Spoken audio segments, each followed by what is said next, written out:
لله نحمده ونستعينه ونستغفره ونعوذ بالله من شرور أنفسنا ومن سيئات أعمالنا من يهده الله فلا مضل له ومن يضلل فلا هادي له وأشهد أن لا إله إلا الله وحده لا شريك له وأشهد أن محمدا عبده ورسوله وما بعد يا أيها الذين آمنوا اتقوا الله حق تقاته ولا تموتن إلا وأنتم مسلمون يا أيها الناس اتقوا ربكم الذي خلقكم من نفس واحدة وخلق منها زوجها وبث منهما رجالا كثيرا ونساء واتقوا الله الذي تساءلون به والأرحام إن الله كان عليكم رقيبا يا أيها الذين آمنوا اتقوا الله وقولوا قولا سديدا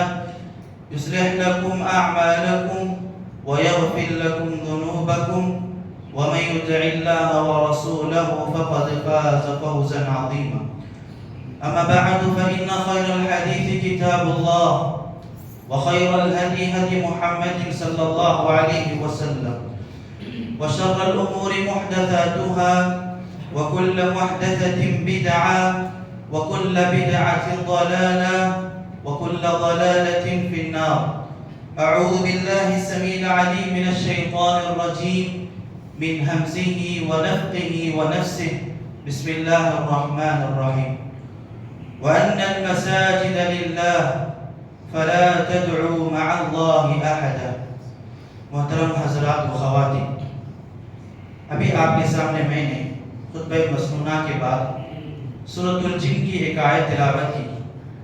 اللہ تعالیٰ اس آیت کریمہ میں فرماتے ہیں وَأَنَّ الْمَسَاجِدَ لِلَّهِ، اور مسجد سب کے سب اللہ ہی کے لیے، فَلَا تَدْعُوا مَعَ اللَّهِ أَحَدًا، لہذا تو اس مسجد میں اللہ کے علاوہ کسی کو مت پکارو۔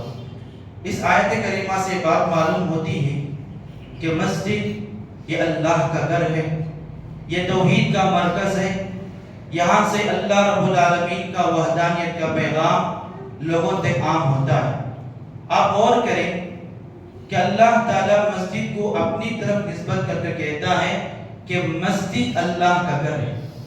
اسی لیے اللہ رب العالمین نے جب اس دنیا کو بسایا، دنیا کو بسانے کے بعد سب سے پہلے جو گھر بنایا گیا وہ اللہ کا کعبہ ہے، وہ کعبۃ اللہ بنایا گیا۔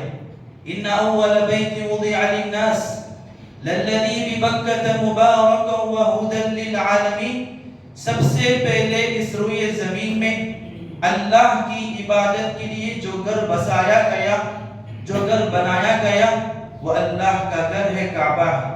کیوں؟ ہدی للعالمین، لوگوں کے لیے، برکت کے لیے اور لوگ ہدایت پانے کے لیے۔ تو اللہ کے رسول صلی اللہ علیہ وسلم اسی لیے کہا احب البقاء الی اللہ مساجدها، اللہ کے پاس سب سے محبوب اور پسندیدہ اگر کوئی جگہ ہے، کوئی حصہ ہے، کوئی قطبہ ہے تو اللہ کا گھر ہے۔ تو اللہ سے ہمارا جو رشتہ جو ہونا چاہیے، اگر اس کی علامت اگر آپ دیکھنا چاہتے ہیں تو ہمارا تعلق مسجد سے ہونا ہے۔ یہ مسجد سے تعلق، یہ اللہ سے تعلق کی علامت ہے۔ ہمارا شب و روز، ہمارا دن رات، ہم مسجد میں اپنا تعلق مضبوط کرنا ہے۔ ہم جس قدر اپنا تعلق مسجد سے مضبوط کریں گے اسی قدر اللہ رب العالمین ہمیں اجر و ثواب کا مستحق بنائے گا۔ آپ صلی اللہ علیہ وسلم نے مسجد کو آنے والوں کے لیے اور مسجد میں جڑے رہنے والوں کے لیے کتنی خوشخبریاں ہیں۔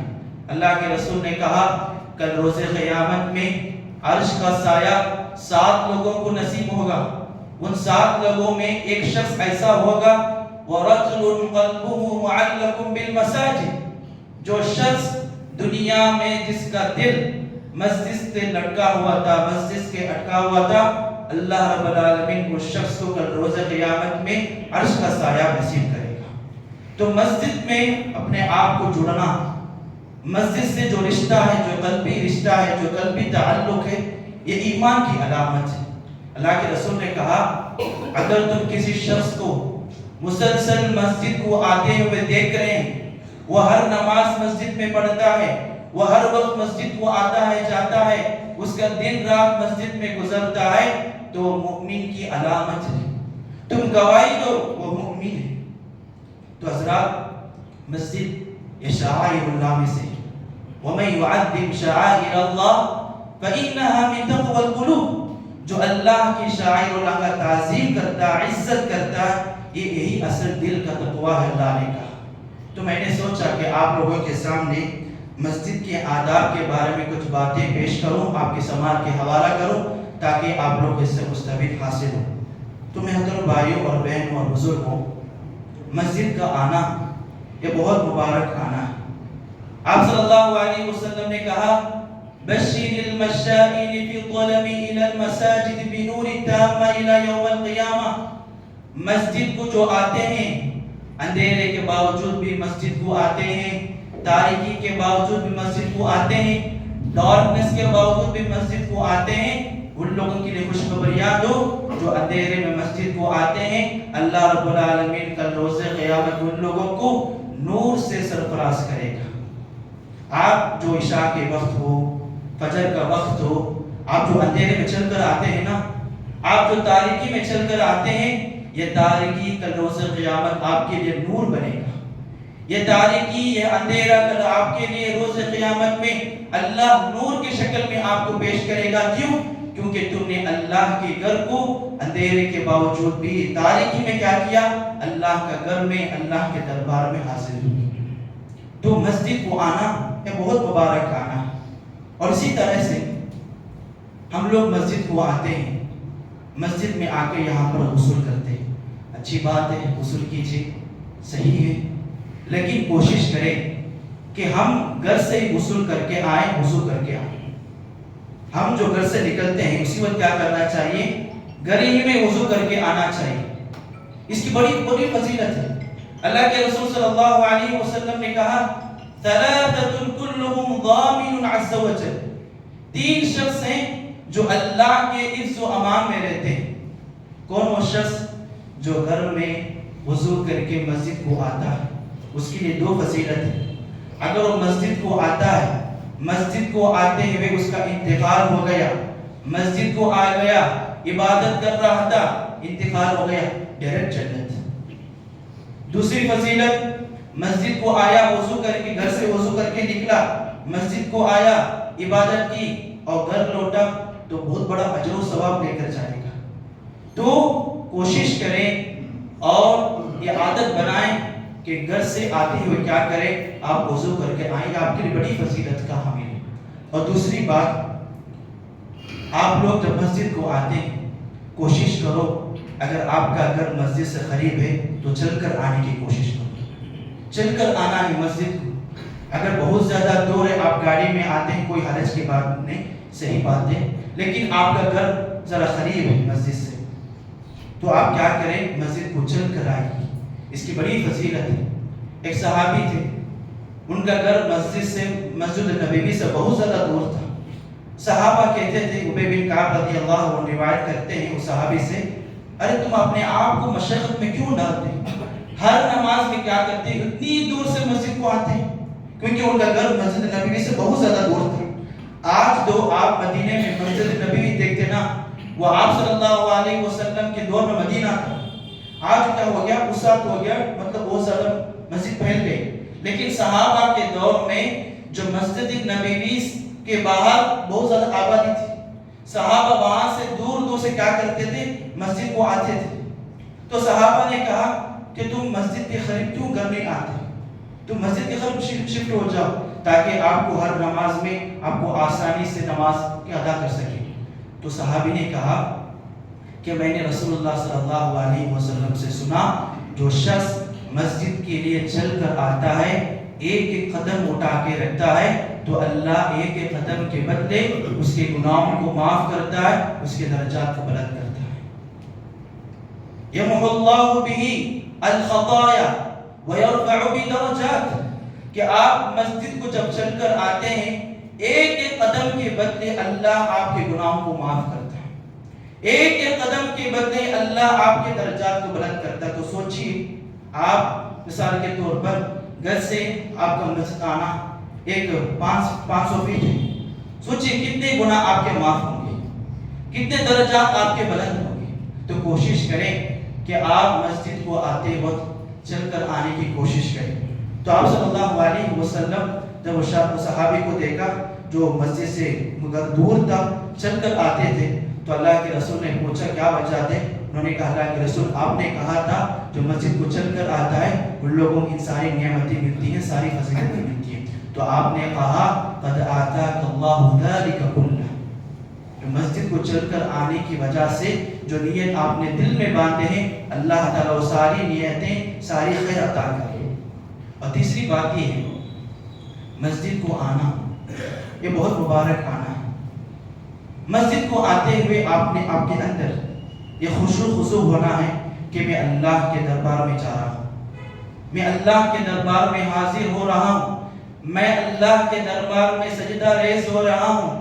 تو مجھے مسجد کو آتے وقت سکون کے ساتھ، چین کے ساتھ، وقار کے ساتھ، سکینت کے ساتھ مسجد کو آنا۔ بعض لوگ کیا کرتے، امام صاحب پہلی رکعت میں کھڑے ہو گئے، دور سے دوڑ کر آتے۔ غلط ہے یہ بات، بہت بڑی غلطی ہے۔ مسجد کا ادب یہ ہے کہ آپ مسجد کو چل کر آئیں۔ اللہ کے رسول نے کہا جب مؤذن اقامت دیں تو آپ کیا کرو، فَامْشُوا إِلَى الصَّلَاةِ وَعَلَيْكُمْ بِسَكِینَةٍ، تم مسجد کو چل کر آؤ، سکون کے ساتھ آؤ، اطمینان کے ساتھ آؤ، اطمینان کے ساتھ آ کر اللہ اکبر تکبیر مانو۔ آپ صلی اللہ علیہ وسلم کے دور میں ابو بکرہ ایک صحابی تھے، وہ کیا کیے، آپ صلی اللہ علیہ وسلم نماز پڑھا رہے تھے، رکوع کی حالت میں تھے، وہ صحابی نے دیکھے اس تمام رکوع کر رہے، فوراً وہ صحابی کیا کیے، وہی تکبیر باندھ کر آ کے رکوع میں شامل ہو گئے۔ نماز ختم ہونے کے بعد آپ نے پوچھا من السائل، وہ کون سے وہ صحابی ہیں جو مسجد کو دوڑ کر آئے؟ صحابی اللہ کے رسول میں ہی مسجد کو دوڑ کر آئے، میں ہی کیا کیا، اس رکعت کو پانے کے لیے دوڑ کر آئے۔ تو آپ صلی اللہ علیہ وسلم نے کہا اللہ تعالیٰ آپ کے حرص میں مزید عطا کرے، فلا تعود، آئندہ سے مت کرو۔ آپ کو مطلب عمل کرنے کا جذبہ ہے، اس کا عمل کم کرتے، آپ کو وہ رکعت پانے کی بڑی خواہش ہے، لیکن مسجد کو جلد آنے کی کوشش کریں۔ بہت سارے لوگوں کو ہم دیکھتے ہیں اگر فجر کا وقت اگر 5:10 ہے، ظہر کا وقت اگر 1:15 بجے ہے تو کیا کرتے ہیں، امام صاحب تکبیر بننے سے پہلے انتظار کرتے رہتے، گھڑی میں دیکھتے رہتے، ہاں امام صاحب تکبیر باندھ دباتے۔ آپ لوگوں کی کوشش یہ ہونی چاہیے کہ میں جلد سے جلد مسجد کو آؤں، جلد سے جلد مسجد کا آ کر تمام فضیلتوں کا میں حقدار ہوں۔ اسی طرح میرے بھائیوں، مسجد کی طرف آتے ہوئے صرف جمعے کی بات نہیں، آپ جب بھی مسجد کو آتے ہیں تو اچھا لباس پہن کر آئیں، آپ کا لباس اچھا ہونا چاہیے۔ ہمارے استاد تھے شیخ مفتی کریم اللہ صاحب کہا کرتے تھے کہ مردوں کے لیے مردوں کے لیے سفید کپڑا، کیوں؟ کیونکہ ایک انسان اچھے کپڑے پہن کر آنا چاہیے۔ اگر آپ کو پرائم منسٹر کے اگر روم میں آفس میں اگر آپ کو بلایا جاتا ہے، آپ کو ویلکم کیا جاتا ہے، آپ کیسے جاتے ہیں؟ اچھے کپڑے پہن کے جاتے ہیں، اچھے خوشبو لگا کے جاتے ہیں۔ تو سوچئے اللہ وہ جو بادشاہوں کا بادشاہ ہے، وہ رب الارباب ہے، اس کے دربار میں جب حاضر ہوتے تو آپ کا کپڑا کیسا ہونا چاہیے، آپ کا لباس کیسا ہونا چاہیے، اور آپ کی خوشبو کیسی ہونی چاہیے؟ اللہ کے دربار میں آ رہے ہیں، اللہ سے بات کرنے جا رہے ہیں اور اللہ سے کمیونیکیٹ کرنا چاہ رہے ہیں، تو آپ کا لباس صاف ہونا چاہیے، ستھرا ہونا چاہیے۔ کوشش کریں، اسی لیے اللہ رب العالمین نے کہا یا بنی آدم خذوا زینتکم عند کل مسجد، آدم کے اولاد ہر نماز میں کیا کرو، مسجد کے جاتے وقت زینت اختیار کرو، اچھے لباس پہن کر جاؤ، اچھی خوشبو لگا کر جاؤ۔ اور یہ بات بھی میں عرض کرنا چاہتا ہوں، مرد حضرات مسجد کو جب آتے ہیں وہ خوشبو لگا کے آ سکتے ہیں، لیکن جو خواتین اور مائیں جو مسجد کو آتی ہیں، ہم ان کا آنے کا ویلکم کہتے ہیں، ان کا آنا بہت مبارک ہے، لیکن خواتین ہمارے جو مائیں ہیں، بہنیں ہیں، وہ خوشبو لگا کے مسجد کو نہیں آ سکتی۔ صحیح بات ہے، آپ مسجد کو آ رہی ہیں، اللہ کی عبادت کی غرض سے آ رہی ہیں، لیکن آپ کو خوشبو لگا کر آنا یہ بالکل جائز نہیں ہے، صرف مرد حضرات خوشبو لگا کے آ سکتے ہیں، اور اسی طرح میک اپ بھی کر کے نہیں آ سکتی خواتین، یا آپ لوگ اب گھر میں بتانا چاہیے، اسی طرح مسجد کو جب آتے ہیں، اللہ کے رسول صلی اللہ علیہ وسلم کی پیاری تعلیمات، آپ صلی اللہ علیہ وسلم دعا کرتے تھے، اللہم اجعل فی قلبی نورا وفی لسانی نورا وفی سمعی نورا وفی بصری نورا وعن یمینی نورا وعن شمالی نورا ومن امامی نورا ومن فوق نورا ومن تحت نورا اللہم اجعل نورا نورا۔ کتنی پیاری حدیث، کتنی پیاری دعا۔ دیکھو مسجد یہ انوار کا مرکز ہے، یہاں پر آپ لوگوں کو نور تقسیم کیا جاتا ہے، اخلاص کا نور تقسیم کیا جاتا ہے، اچھا نیت کا مطلب نور تقسیم کیا جاتا ہے۔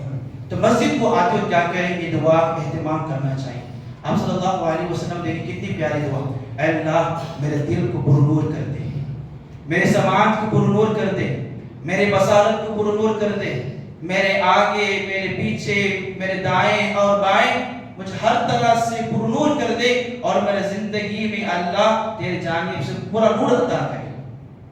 آپ صلی اللہ علیہ وسلم دعا کرتے تھے، ہم لوگ بھی کیا کریں، اس کا عادی بننا چاہیے، اس دعا کو یاد کیجیے، ہر نماز آتے وقت یہ دعا کا اہتمام کرنا چاہیے۔ اسی طرح جب آپ لوگ مسجد کو آتے ہیں تو ہر مسجد میں ماشاءاللہ اللہم افتح لی ابواب رحمتک یہ دعا لکھی ہوئی، آپ لوگ پڑھ کے آنا چاہیے۔ ہم لوگ کیا کرتے ہیں، فون میں بات کرتے ہوئے مسجد کو آ جاتے ہیں۔ مسجد کا ادب یہ ہے کہ آپ مسجد کو آتے ہوئے کیا کریں، ہم دعائیں پڑھ کر آنا چاہیے۔ اور اسی طریقے سے اور ایک بات یہ ہے کہ آپ صلی اللہ علیہ وسلم نے کہا کہ آپ لوگ اگر مسجد کو آتے ہیں تو کچی پیاز کچی لہسن کھا کر نہیں آنا چاہیے۔ کیوں وجہ؟ آپ صلی اللہ علیہ وسلم نے کہا اگر تم کچی پیاز اور کچا لہسن کھا کر آتے ہیں، اس کی وجہ سے آپ کے جو پڑوسی جو مصلی ہیں ان لوگوں کی بھی تکلیف ہوتی ہے اور فرشتوں کو بھی تکلیف ہوتی ہے۔ اب اس آج جو ہم جنریشن ہے، بعض مصلی حضرات سگریٹ پی کر بیڑی پی کر اور بہت نشہ بات چیزیں ہیں وہ کھا کر مسجد کو آتے ہیں۔ جی ٹھیک ہے، آپ پیتے ہیں، یہ بالکل حرام ہے، اسلام نے اس کی اجازت نہیں، لیکن جب آپ یہ چیزوں کے استعمال کر کے مسجد کو جب آتے ہیں تو بعض جو مصلی کرتے ہیں ان کی تکلیف ہوتی ہے، یہ آپ کو بھی تکلیف ہے، یہ فرشتوں کو بھی تکلیف ہوتی ہے۔ اللہ کے جو فرشتے آپ کے بازو کڑے رہتے ہیں ان لوگوں کو بھی تکلیف ہو، آپ سے دور بھاگ جاتے ہیں۔ تو اللہ سے پناہ مانگیے، ان سب لعنت سے آپ لوگ بچیے۔ اور اسی طریقے سے مسجد کو جب آتے ہیں تو مسجد میں بیٹھنے سے پہلے 2 رکعت پڑھ کر بیٹھے تحیۃ المسجد کے طور پر۔ جمعہ کو بھی جب آتے ہیں تو آگے امام صاحب اور خطبہ دیتے بھی رہیں تو کوئی بات نہیں، آپ کو 2 رکعت تحیۃ المسجد پڑھ کر بیٹھنا چاہیے، یہ سنت مؤکدہ ہے۔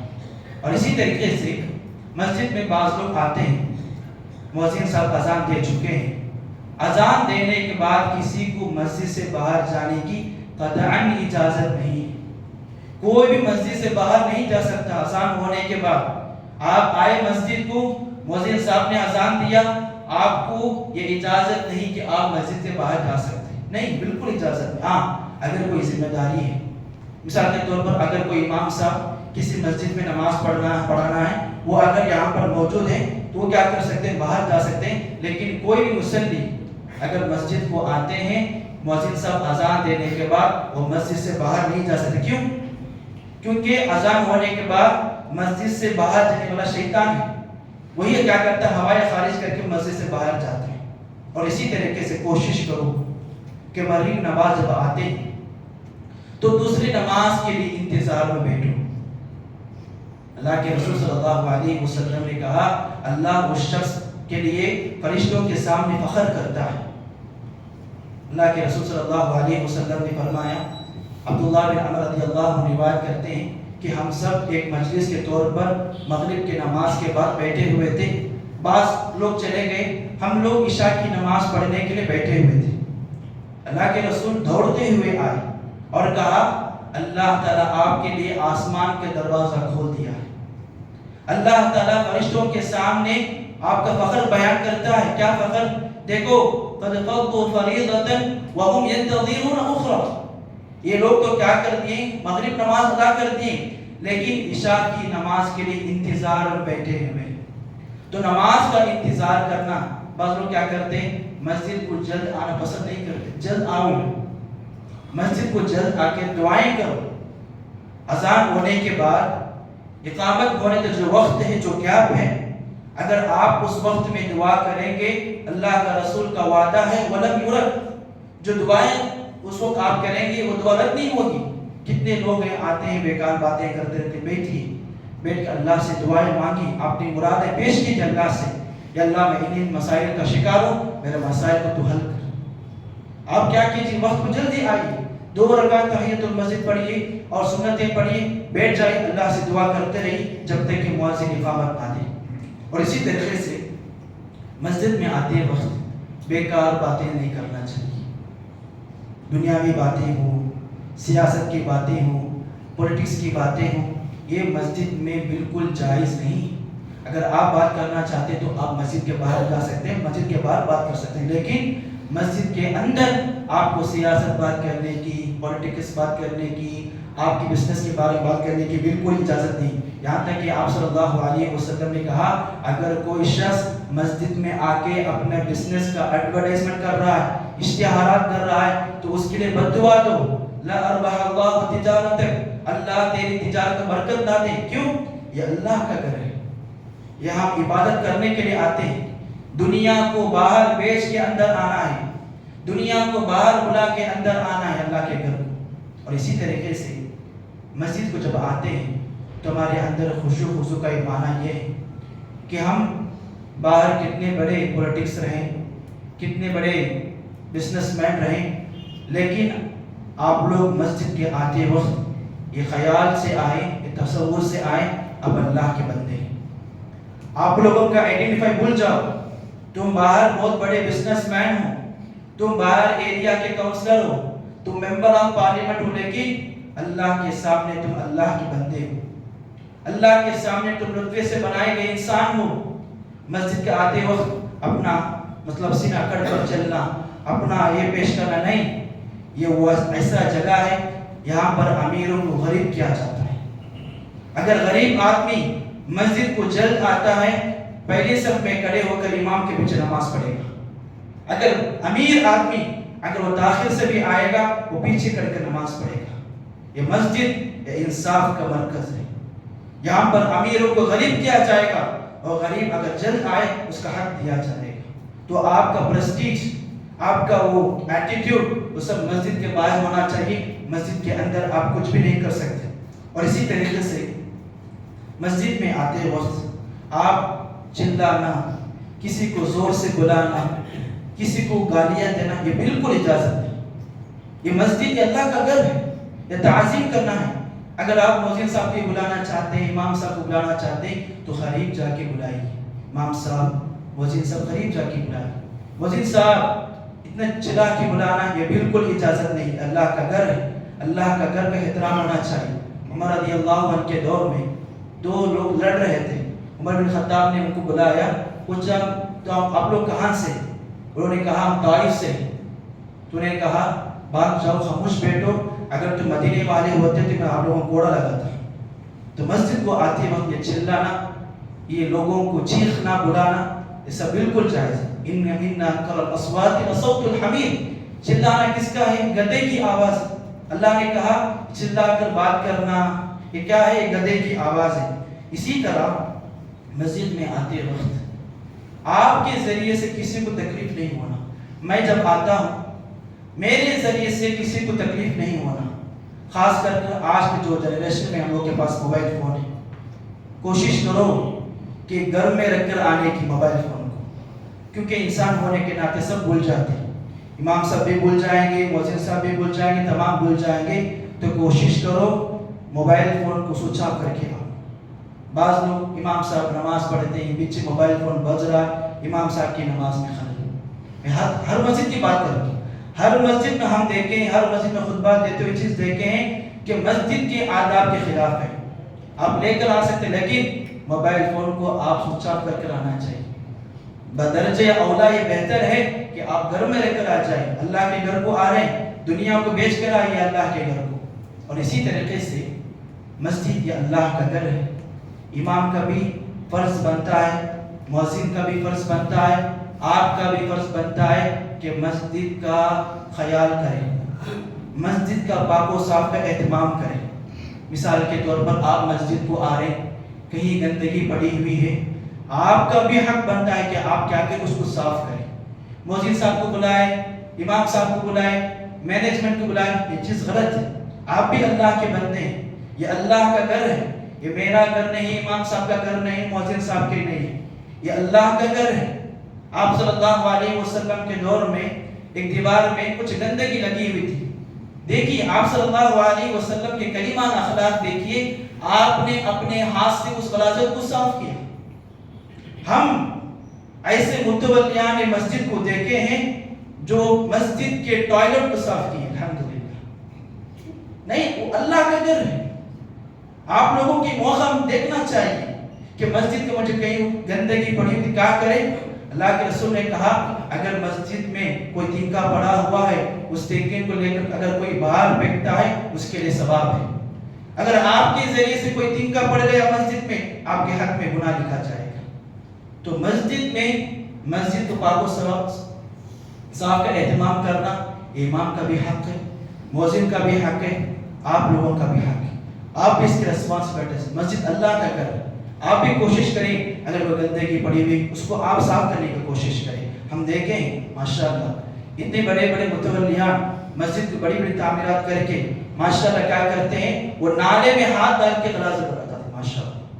تو یہ اللہ کا گھر، ہم کیا کریں اس کے پاک و صاف کا اہتمام کرنا چاہیے۔ اور اسی طرح سے مسجد میں آتے وقت ہم ہمیشہ اللہ کی عبادت میں اور اللہ کی عبادت کے خشوع کا اہتمام کرنا چاہیے۔ کوشش کرو یہ سب آداب تمام کو اہتمام کرنا چاہیے۔ ہر نماز میں اہتمام کرو، ہر نماز جب آپ اہتمام کریں گے یہ آپ کا عادی ہو جائے گا۔ اللہ تعالیٰ سے دعا ہے کہ اللہ تعالیٰ مجھے سننے والوں کو اور آپ کو اس پر عمل کرنے کی توفیق دے۔ اللہم آمین۔ اقول قولی ھذا واستغفر اللہ لی ولکم ولسائر المسلمین فاستغفروا انہ هو الغفور الرحیم۔